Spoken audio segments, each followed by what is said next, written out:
सहारनपुर फतह करेगी बीजेपी। सपा बसपा दोनों के मुस्लिम उम्मीदवार होने का फायदा बीजेपी को मिलेगा। सबसे बड़ा सूबा उत्तर प्रदेश 80 सीटों के साथ लोकसभा का परिणाम तय करने में सबसे अहम भूमिका निभाता है।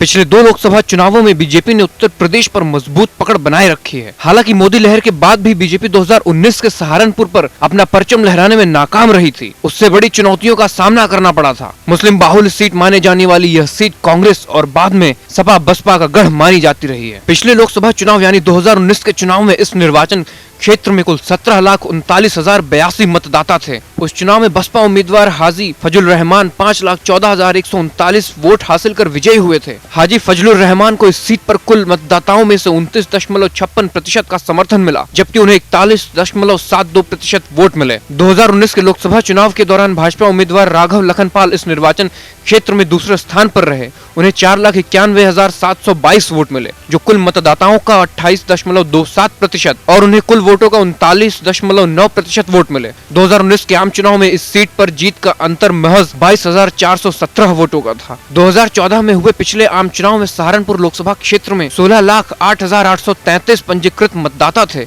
उस चुनाव में बीजेपी उम्मीदवार राघव लखनपाल ने कुल 4,72,999 वोट अपने नाम कर जीत हासिल की थी। उन्हें संसदीय क्षेत्र के कुल मतदाताओं में से 29.4% का समर्थन प्राप्त हुआ और उन्होंने उस चुनाव में 39.59% वोट प्राप्त किए। दूसरी ओर दूसरे स्थान पर कांग्रेस पार्टी के उम्मीदवार इमरान मसूद थे, जो 4,07,909 मतदाताओं का समर्थन हासिल करने में कामयाब रहे थे। इस लोकसभा क्षेत्र में कुल मतदाताओं का 25.36% वोट 2014 में इमरान मसूद को मिला था और उन्हें कुल वोटों का 34.14% वोट मिले थे। 2014 के लोकसभा चुनाव में संसदीय सीट पर जीत का अंतर 65,090 वोटों का था। जातीय समीकरण के हिसाब से देखें तो सहारनपुर में जातीय समीकरण कुछ इस प्रकार बैठता है कि अधिकांश आबादी मुस्लिम समुदाय की है, जो कि 35% से अधिक है।